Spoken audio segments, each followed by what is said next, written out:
नमस्कार मेरे भाइयों और बहनों, आप सभी का स्वागत है। वो इंतज़ार, वो बेचैनी, वो उम्मीद की घड़ियां अब खत्म होने का वक्त आ गया लगता है। अगर आप भी उन लाखों EPS 95 पेंशन भोगियों में से एक हैं, जो एक इंसाफ, एक सम्मानजनक जीवन के लिए सड़कों पर, धरनों पर, मंदिरों मस्जिदों में मन्नतें मांगते रहे, तो आज की ये रिपोर्ट आपके लिए बेहद खास है।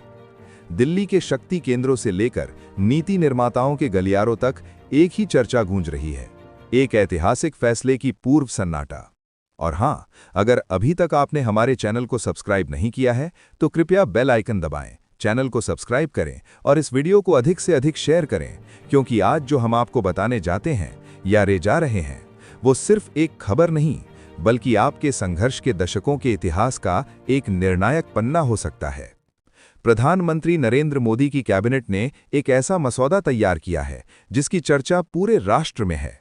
क्या वाकई आपके बैंक खाते में न्यूनतम पेंशन के रूप में 7,500 और उस पर महंगाई भत्ता यानी DA जुड़ने वाला है?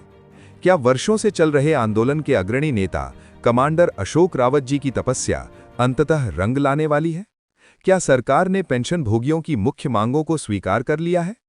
आज के इस विशेष विश्लेषण में हम आपको वो सब कुछ बताएंगे जो शायद ही किसी अन्य मीडिया प्लेटफॉर्म पर आपको मिला हो। इस वीडियो को अंत तक देखिएगा, क्योंकि बीच में हम कुछ ऐसे दस्तावेजों और सूत्रों के हवाले से बात करेंगे जो आपकी सारी उम्मीदों को पंख लगा सकते हैं। तो बने रहिए हमारे साथ। दोस्तों, पिछले कई वर्षों का सफर याद कीजिए। राष्ट्रीय संघर्ष समिति के मुखिया कमांडर अशोक रावत के नेतृत्व में देश भर के बुजुर्ग पेंशन भोगी अपने हक की लड़ाई लड़ते रहे हैं। सर्दी की कड़कड़ाती ठंड हो या गर्मी की लू, बारिश हो या धूप, इन वरिष्ठ नागरिकों ने हार नहीं मानी। उनकी आवाज में एक ही सवाल गूंजता था, क्या हमारे देश में बुजुर्गों का कोई सम्मान नहीं?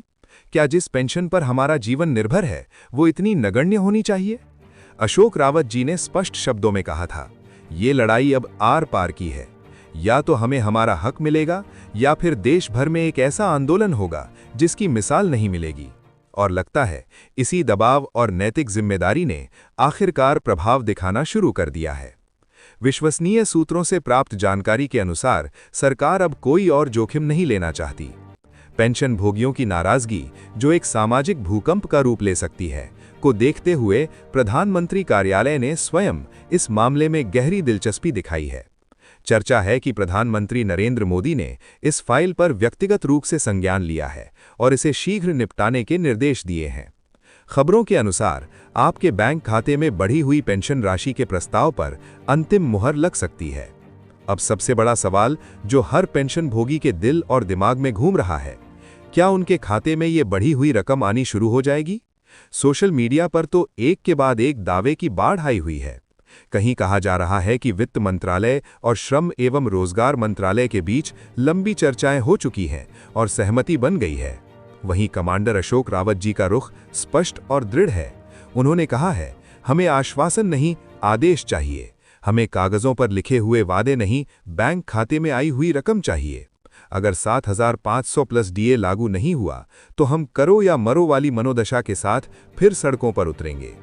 लेकिन इस बार के संकेत पहले से कहीं अधिक सकारात्मक और ठोस लग रहे हैं। ऐसा प्रतीत होता है कि मोदी सरकार इस बार पेंशन भोगियों को नाराज करने का मन नहीं रखती। न सिर्फ पेंशन राशि में बढ़ोतरी, बल्कि चिकित्सा सुविधाओं के विस्तार और बकाया भुगतानों यानी एरियर्स पर भी बड़े अपडेट आने की संभावना जताई जा रही है। ये एक समग्र समाधान की ओर इशारा करता है। दोस्तों, अब बात करते हैं उस सबसे बड़े और निर्णायक दबाव की जिसने सरकार की नींद उड़ा दी है। कमांडर अशोक रावत ने हाल ही में एक बंद कमरे में हुई बैठक में साफ शब्दों में चेतावनी दी है। उन्होंने कहा, पेंशन भोगियों की खामोशी और सहनशीलता को हमारी कमजोरी मत समझना। उन्होंने एक अंतिम समय सीमा, एक डेडलाइन तय कर दी है। रावत जी का कि अगर सरकार ने उनकी 4 प्रमुख मांगों 7500 न्यूनतम पेंशन, उस पर DA, बेहतर चिकित्सा सुविधाएं और गैर EPS सेवानिवृत्त कर्मचारियों को भी इसके दायरे में शामिल करना को पूरा नहीं किया तो देश का चक्का जाम कर दिया जाएगा। क्या आप जानते हैं कि इस बार का संभावित आंदोलन पिछले सभी आंदोलनों से कितना भिन्न और व्यापक हो सकता है? क्योंकि इस बार सिर्फ पेंशन भोगी ही नहीं, बल्कि उनके परिवार के युवा सदस्य, उनके बच्चे और पोते पोतियां भी संघर्ष में कूदने को तैयार हैं। ये केवल पेंशन की लड़ाई नहीं रह गई, बल्कि परिवार के सम्मान और बुजुर्गों के प्रति सामाजिक न्याय की लड़ाई बन गई है। यह एक पीढ़ी घर आक्रोश का रूप ले चुका है। अब आपके मन में स्वाभाविक प्रश्न उठेगा, क्या प्रधानमंत्री नरेंद्र मोदी वास्तव में ये ऐतिहासिक कदम उठाएंगे? क्या 7500 प्लस डीए की घोषणा होगी? राजनीतिक समीकरणों, चुनावी वातावरण और पेंशन भोगियों की बढ़ती नाराजगी को देखते हुए प्रधानमंत्री कार्यालय और शीर्ष नौकरशाही से मिल रहे संकेत निश्चित रूप से सकारात्मक हैं। सूत्र बताते हैं कि श्रम मंत्रालय ने एक नया प्रारूप तैयार किया है, जिसमें न्यूनतम पेंशन राशि में वृद्धि का प्रस्ताव रखा गया है। हो सकता है सरकार इसे किस्तों में लागू करने का रास्ता अपनाए, लेकिन होने वाली कोई भी घोषणा निर्णायक और ऐतिहासिक हो सकती है। क्या मोदी सरकार इस सबसे बड़े संभावित तोहफे से करोड़ों बुजुर्गों का विश्वास और दिल जीत पाएगी? रहस्य अभी पूरी तरह से खुला नहीं है, लेकिन उम्मीद की किरण पहले से कहीं अधिक तेज और चमकदार दिखाई दे रही है। कारण है हाल ही में प्रधानमंत्री नरेंद्र मोदी द्वारा दिए गए वे संकेत, जिन्होंने पेंशन भोगियों के बीच एक नई ऊर्जा और आशा का संचार किया है। हालांकि सरकार की आधिकारिक पुष्टि और अधिसूचना का अभी सभी को इंतजार है, परंतु विभिन्न सूत्रों का एक स्वर में कहना है कि ईपीएस 95 के तहत आने वाले पेंशन भोगियों के लिए पेंशन बढ़ोतरी लागू करने की दिशा में कार्य बहुत तेजी से आगे बढ़ रहा है। यही कारण है कि सोशल मीडिया के प्लेटफॉर्म से लेकर आम जनता के बीच एक ही सवाल गूंज रहा है कि क्या इस बार सच में 7500 प्लस महंगाई भत्ता उनके खाते में ट्रांसफर होगा, और अगर होगा तो किन शर्तों और नियमों के साथ? क्योंकि इस पूरे लंबे और कठिन संघर्ष में नाम सबसे ऊपर उभर कर आता है कमांडर अशोक रावत। उन्होंने वर्षों तक ईपीएस 95 पेंशन भोगियों की आवाज को सड़कों से लेकर संसद के दरवाजों तक पहुंचाया। उनका मूल मंत्र रहा, पेंशन भीख नहीं, हमारा अधिकार है।